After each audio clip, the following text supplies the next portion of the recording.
Culture again, and today, guys, I'm here to another anime review, as my review is to Attack on Titan Season 2, Episode 7, guys. So let's get into it. So, guys, in this episode of Attack on Titan Season 2, it's a combat episode. It's just a complete combat episode between Eren and Reiner as his colossal titan, as the armored titan. You said the wrong title for me as there.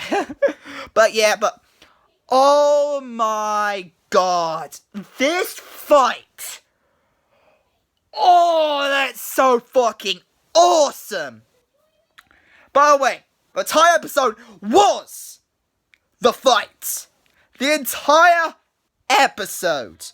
Shonen freaking cliche thing that usually happens a lot in shonen anime, that there are episodes where just complete fighting, and nothing else except for a few flashbacks. We've got a few flashbacks, but yet again the majority of them are for learning purposes, to learn to fight, but still pretty much fighting overall. But I gotta say, oh my god, the fight was real. First, I gotta mention Eren. Eren, fucking good job for controlling your fucking Titan form. Eren is showing good Titan control because it's quite obvious from how he communicated with, I think, I'm trying to remember, her name was Lieutenant, trying to remember. Well, you know, crazy chick, like, the one who's crazy and likes Titans, pretty much. The one who likes Titans a lot. God's sake, he's definitely has control, because when she was on his shoulder, I was expecting maybe at least some form of a reaction saying, "Who are you, bitch?" But pretty much, like, saying he's not in control, but I was expecting something like that, but nope, he has complete control. Well, it's quite obvious they had complete control from the beginning, so I already knew that, but I would have been alright if he lost control then, but he didn't, so that's good. But I gotta say, when she, like, her facial reaction, like, when she communicated with Eren, her facial reaction was like, like, she was happy as fuck. Even in this drastic situation, she was happy as fuck that she can communicate with a Titan. Technically a Titan. But, man, it's so fucking funny. It was so fucking funny. Just seeing the reaction of it was funny. But the overall fight, like, what Eren learned from Annie, like, one flaw that both Reiner, Boltoroid, and Annie made wrong is to teach Eren how to fight. Like, that was one error one massive error they done. They didn't teach Eren how to fight. They, like, the ending, they wouldn't have to go for that measure of, like, what happened at the end of the episode, like, the cliffhanger, boy. The fucking cliffhanger at the end, when Reiner, as the armored titan, was about to lose, pretty much, he positioned himself by barely moving his legs, even though they were injured. He barely moves his legs to the position where the colossal titan is, and he roars to signal to Boltoroid as the colossal titans to fall down, and looks about to eat them. And of course, it ends with a cliffhanger like that. Now, of course, we have not seen him actually eat them yet, to sort of protect them. Like, we already know that Titans, when they put things in their mouth, it doesn't mean they're actually eating them.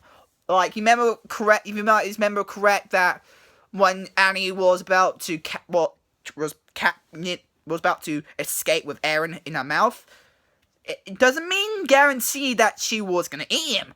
She had him in his mouth to carry him all the way to take it to a certain location. Which, by the way, guys, I have been spoiled where that location is, where the Titan comes from.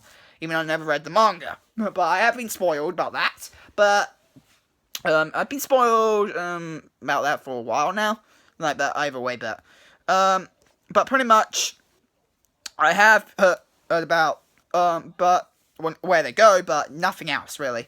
But pretty much, God say that just. But I already know when Yumi and this other person who got eaten, and this other person who got eaten. That gives a clue. This gives me a thing in my head that's telling you the guy that also got eaten when Yumi got eaten by Volta as a Coastal Titan, like, was he a traitor or was he identified as someone who could turn into a Titan and they found out and they want to bring him along with them? Like, how they I'm just saying the way that happened, like the second person that got eaten along with Yumi by the Colossal Titan. I gotta say, why was that second person? I definitely don't believe it's because the Titan's hungry. I definitely don't believe it's because of that. But I do believe that the person that's eaten him, the person that got eaten, was a human that couldn't turn into a Titan. Because there was no, if he was gonna eat them, I don't think a Titan can eat one person and not eat the other person down in their mouth. So I believe that person they put in their mouth, along with Yumi, was definitely someone who could turn to a Titan. And that means the two possibilities is, who is that person who can turn to a Titan? Like, here's the three questions that come up when you think about this person got eaten. First up, who is this person? Who is this person that got eaten? Second thing, what's the reason why they got eaten? Why they got eaten and taken along with them? Which is quite obvious that more likely this person can turn to a Titan. But it's not, like, so far I don't know the full answer to that, but because there's only speculation and the episode for that is not out yet. But I don't know. And the third thing is, if this person is a Titan. If this person is a Titan, did they know they were a Titan? Or were they unaware? Or the third option is that they were aware, but they're not working with the other Titans. But like Yumi, who are fighting alongside the humans. So, those are the three questions that you can come up with this situation with that person. Like, most people would ignore it. But when I noticed that two people got eaten.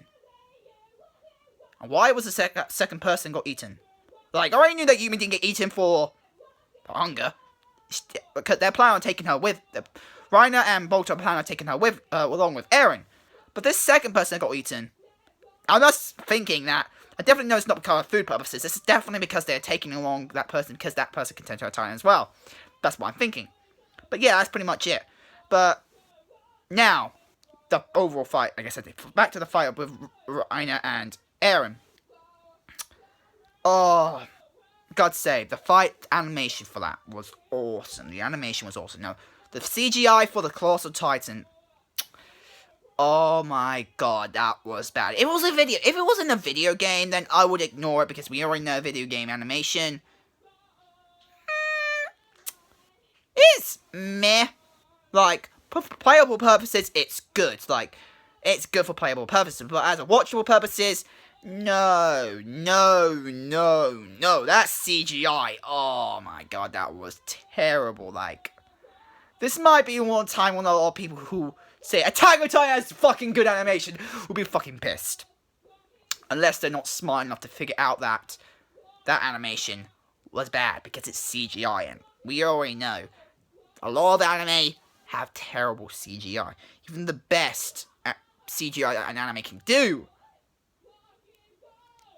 really, overall, it's terrible unless it's in a CGI anime. If it's actually a full 3D/CGI series, an anime, then yeah, the CGI can be easily ignored unless it's actually that bad.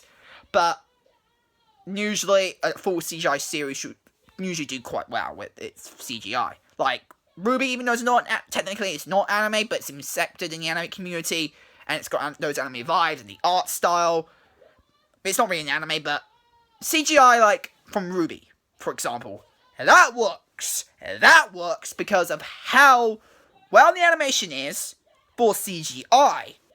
But mind you, and we also accept that the entire universe in RWBY is CGI. But when you do compare, but of course, like I said, you get those terrible ones. But I digress. But when you put a CGI in a 2D fucking anime series, either you blend it in so well that maybe you don't even notice it, or you make it shown easily and be classified as terrible. Sorry about that. Got a bad throat if you guys don't want to know. But yeah, pretty much. Just saying that might be one of the anime derps. Like, especially on a scene that episode that was so epic. Having terrible animation at that point is bad. It's like bad as fuck. Not a good idea for an episode that overall is great. This would have given an 8 or at least an 8 out of 10 or 8.5 out of 10 if it had good animation. If it had good animation, not having that CGI thing in. But unfortunately, the CGI did sort of take it down a notch. It still ranks in the 7s. Gotta mention that, it still ranks in the 7s. So 7.5, like 8! It can still maybe get 8 from some people's point of view. But we definitely know it would not go higher than 8. At least. At the most, it will go higher than 8 most people's point of view.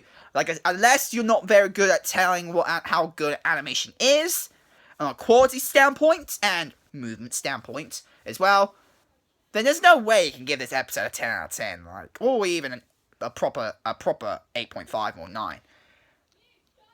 But overall, this episode was definitely good. I loved it. It was just unfortunate the CGI animation quality of it. And we already know this episode is definitely not... And we already know that... And overall, it's enjoyable. Like, episode 7 of Attack on Titan Season 2 was awesome. And I got to see the animation look good, except for that CGI fucking moment. That was fucking terrible. But overall, the animation was good. And we now know how the Colossal Titan's armored body is like.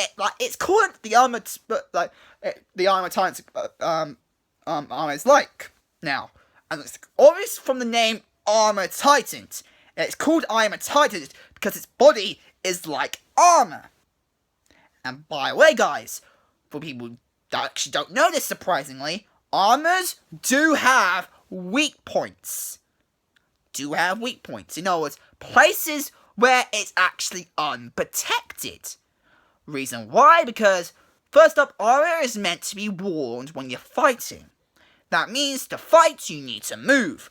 But if you had complete armor on you, that protects everything, you'll be unable to move. Because that means it's including protecting your movable joints. But as we know, anything solid that protects something won't be able to bend. As it won't be able to bend, it'll be complete straight, and your body muscles won't be able to pull it off and move your body properly. So that means you'll be stone stiff, you won't be able to move. But that's why armors have got adjusted so they can keep some of the movement, they can keep the movement joints, and maybe some locations where it could be life-threatening to get hit by, but only because of you need to move. But the rest of your body is protected. But that's what the weakness of Reiner / Armor Titan's body is like. As its armor, we now know where the obvious weak points are, if you know what armor is like. And all the red parts that are available, all the skin red part, that is definitely where the weak points are. Where you can attack and start destroying. And one of the unprotected areas of an armor, and especially on the Armored Titan, is behind the knees. Like behind the knees. The heart behind the knees. That where your leg from your foot and leg to your lap is joint connected. Where the knee is, behind it, is unprotected. Makes sense because you need to run and stuff, and this part helps. This part of your leg is what is used to protect your body, to actually help you move, to run and everything. It gives you the spring to run fast and everything. So that's the reason why. So of course, the dads like kept stealing stuff you want him to run and stuff. And then when everybody found out that you need to slow him down by cutting out his legs, that's what it. That's what they found were the weaknesses. And Mikasa, after Aaron puts him into a headlock situation, cut his legs.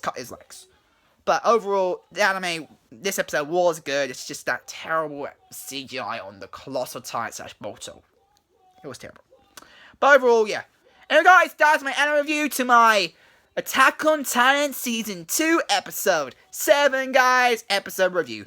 Hope you guys are good with fans today. If you guys have something else, just down below my address there. And yeah, hope you guys are good. Comment, subscribe, and I'll see you guys later. Bye, guys.